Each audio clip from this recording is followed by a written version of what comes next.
Because a true encounter, the willingness to meet what's here without our ideas and assumptions about it, right? Without the historical interpretation or the historical influence. How beautiful. How beautiful to meet something without historical influence. Now, what if that historical influence is kind of like an automatic? It just kind of pops up. Yeah, that people would call conditioning, right? It pops up, right? It pops up, but it doesn't mean that you can't see past it, right? Right. And part of that is having an intention, just to allow that to be, and to see what else there is, what's more essential. See what's essential. If you're looking from, this is the secret. If you're looking from what's essential, you'll see what's essential. If you're looking from what's false, is a word that's been used. Limiting. That's even better. I like limiting. If you're looking from what's limiting, you'll see what's limited. Right? If you're looking from what's mystery, you'll see also mystery.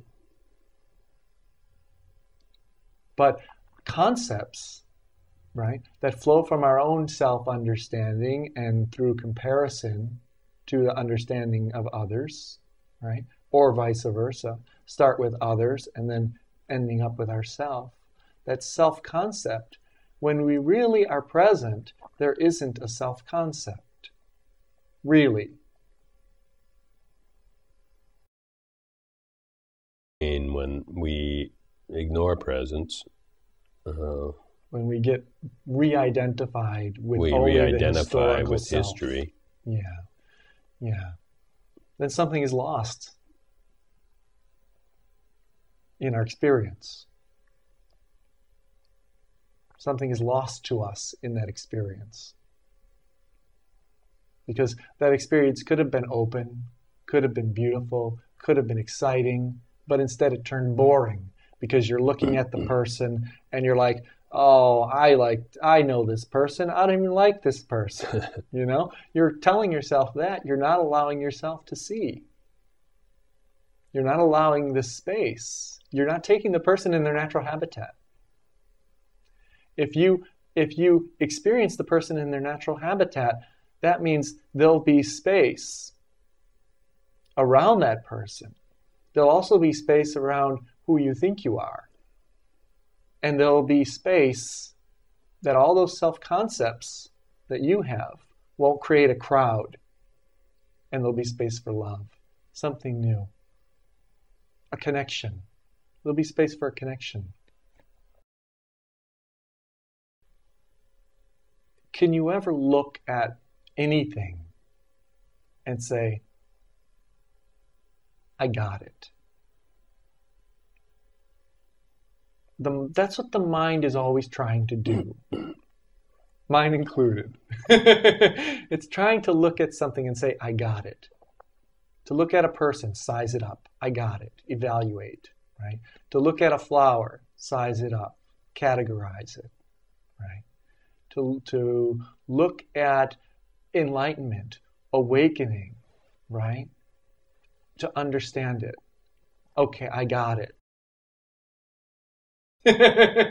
Right? Instead of going head to head, right, which is what normally happens, I agree with you, I disagree with you, that's head to head. Right. Right? I don't see it that way. I see it this way. My opinion is this. Your opinion is that. I'll respect your opinion. Okay? That's a compromise. But it's head to head. Heart to heart doesn't have any of that. Heart to heart is falling in love.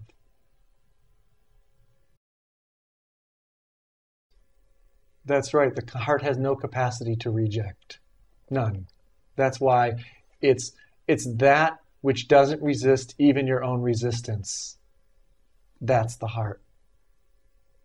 That's what love is. That's what unconditional love is. How can you love unconditionally if you're continually placing conditions, right? By conditioning, right? That's what conditioning does, the head, where conditioning is, memory, archives, right? Right. That's where all the conditioning is, So, which places conditions on unconditional love. well, so That's what conditioning does. Different place to come from. I mean, it's not there's no unconditional love there. No, there's no unconditional in the love. historical part. No, none. It's impossible.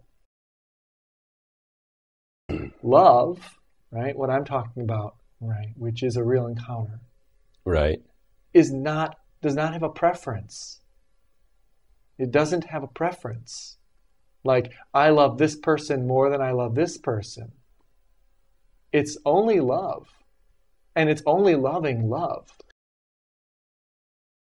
Because what's really valuable, and this is the job of a teacher, right, is to transmit. To transmit that experience of heart. To transmit that experience of mystery. So that the person who's having that experience of mystery can become aware of what that experience is.